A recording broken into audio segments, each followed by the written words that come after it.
Mi nombre es Juan Nagel, soy profesor en la Universidad de los Andes y este es un módulo acerca de conceptos básicos de lógica matemática.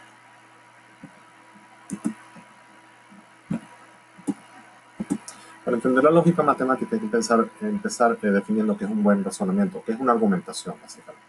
Una argumentación es un proceso de razonamiento que parte de un conjunto de hechos o supuestos que llamamos premisas y estas sirven para apoyar una conclusión.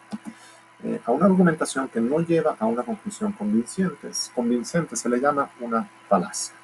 Es decir, una argumentación falaz es aquella en la cual la conclusión a la que se está llegando no está sustentada en los argumentos o hechos o supuestos que se están estableciendo. Vamos a ver algunos ejemplos de la vida diaria y quisiera que después ustedes en sus ratos libres y en clase también vamos a aplicarlos utilizando argumentos más matemáticos.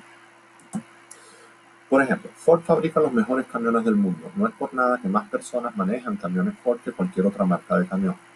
Aquí hay una conclusión que es Ford fabrica los mejores camiones del mundo, que parte de un hecho que puede ser verdad, probablemente es verdad, es que más personas manejan camiones Ford que cualquier otra marca de camión. Sin embargo, la conclusión no se sustenta del hecho de que se está dando, porque puede haber otras razones por las cuales más personas manejan camiones Ford que cualquier otra marca de camión, por ejemplo, el precio.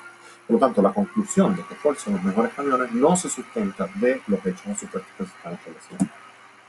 Coloqué el cristal de cuarzo en mi frente y en 5 minutos mi dolor de cabeza había desaparecido. El cristal hizo desaparecer mi dolor de cabeza. La conclusión de que el cristal hizo desaparecer el dolor de cabeza se basa en dos hechos que probablemente pueden haber sido ciertos, de que se colocó el cristal en la frente y de que el dolor de cabeza desapareció, pero que la causalidad entre esas dos cosas no está para nada establecida. Por lo tanto, la conclusión no está sustentada y estamos en presencia de un argumento falaz. Los científicos no han encontrado evidencia concreta de que los extraterrestres hayan visitado la Tierra. Por lo tanto, cualquier persona que dice haber visto un ovni tiene que estar alucinando. En este caso, la falta de evidencia acerca de un hecho no lleva a la conclusión de que ese hecho no existe o es imposible.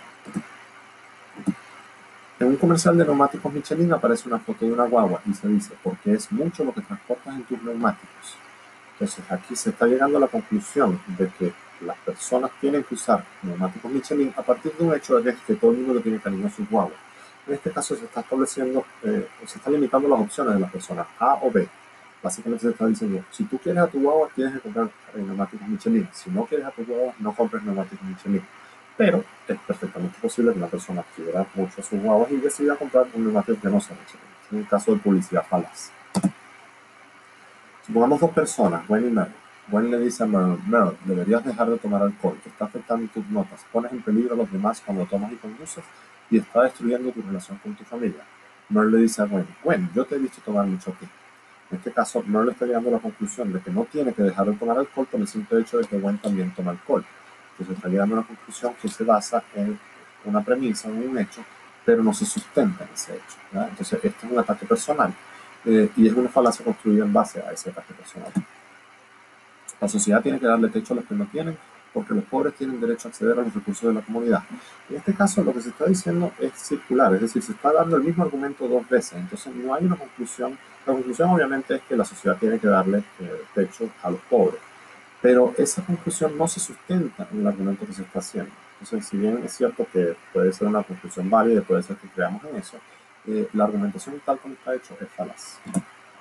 El alcalde de una gran ciudad ha propuesto descriminalizar la posesión de drogas para reducir la sobrepoblación en las cárceles. Su contrincante en la próxima elección dice, el alcalde piensa que usar drogas no tiene nada de malo, pero yo no pienso así. Esto es lo que se llama un argumento de hombre de paja, en el cual se tergiversa el hecho o lo que se está diciendo para atacar a ese hombre de paja, si se quiere, o a esa afirmación que no se está haciendo en realidad. En este caso, el alcalde no ha dicho que usar drogas no tiene nada de malo, pero el contrincante está tergiversando la posición del alcalde para construir este hombre de paja y atacar a ese hombre de paja. Eso es una argumentación falaz también. ¿Cómo son las argumentaciones bien planteadas? Bueno, partamos de lo que es una proposición. Una proposición puede ser cierta o falsa y generalmente es una oración completa desde el punto de vista gramatical y la anotamos como P. Por ejemplo, Juan está sentado en su silla. Esa es una afirmación que es cierta, es una proposición, porque estoy sentado en mi silla, y la denotamos como P. Una negación es lo opuesto a la proposición anterior y se denomina como no P. En este caso sería Juan no está sentado en su silla. Cada proposición y negación deben ser verdaderas o falsas. Si una proposición es verdadera, su negación es falsa y viceversa. Una tabla de verdad es una tabla con una fila para cada posibilidad acerca de la proposición que está siendo considerada. Por ejemplo, supongamos la proposición P. La capital de Brasil es Brasilia. ¿Cuál sería no P? La capital de Brasil no es Brasil. También se pueden incluir en la tabla de verdad dobles negaciones, es decir, negaciones de negación. Por ejemplo, no es verdad que la capital de Brasil no sea Brasilia. Entonces, ¿cómo es la tabla de verdad en este caso? Bueno, si P es verdadera, no P es falsa. Y no P es verdadera. Por otra parte, si P es falsa, no P es verdadera. Y no P, por lo tanto, es falsa. En las proposiciones también existen los conectores lógicos. Son palabras que juntan dos proposiciones. Por ejemplo, y es un conector lógico que une dos proposiciones. Supongamos las siguientes dos proposiciones. P, el examen estuvo difícil. Q, me saqué un 7 en el examen. La conjunción que une a P y Q con el conector y sería: el examen estuvo difícil y me saqué un 7 en el examen. Esa conjunción solo es verdadera si ambas proposiciones que están siendo unidas son verdaderas. Vamos a poner un ejemplo. La capital de Francia es París y en la Antártida hace frío. Las dos proposiciones son ciertas, por lo tanto, la conjunción también es cierta. La capital de Francia es París y la capital de Estados Unidos es Madrid. En este caso, la conjunción no es cierta porque una de las conjunciones, la segunda, no es cierta. Otros conectores lógicos son, por ejemplo, o. Y podemos hablar de un o inclusivo, que quiere decir y o. O un o exclusivo, que quiere decir o una opción o la otra, pero no ambas. Lo que nos dice cuál o se está usando es el contexto de la frase. Para que una inconexión, que es decir, dos proposiciones unidas por un o, sea cierta, tiene que ser verdad que al menos una de las proposiciones sea cierta. Por ejemplo, la frase, o los aviones vuelan o las vacas leen, ¿es cierta?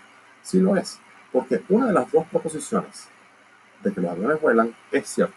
Si bien las vacas no leen, esa proposición es falsa. El hecho de que una de las dos sea cierta hace que la inconexión completa sea cierta. También hay otro conector que es el sí entonces. Por ejemplo, si todos los políticos son corruptos, entonces el alcalde de mi comuna es un corrupto.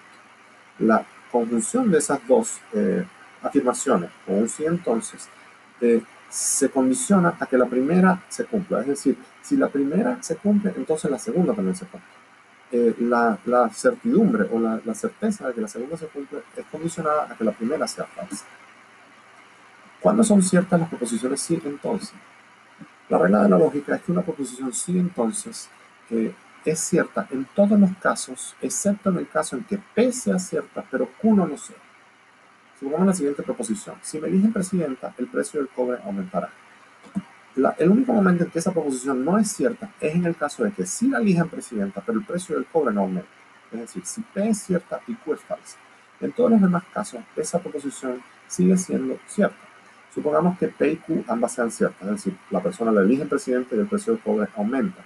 En ese caso, la proposición era cierta. Si a la persona no la eligen presidenta y el precio del cobre aumenta, la proposición sigue siendo cierta porque no ha sido falseada, no ha sido falsificada la proposición. Por lo tanto, no se puede decir que sea falsa. Para ejercitar estos conceptos, les recomiendo ir al capítulo 1 del libro Using and Understanding Mathematics de Bennett y Briggs, y en clase vamos a profundizar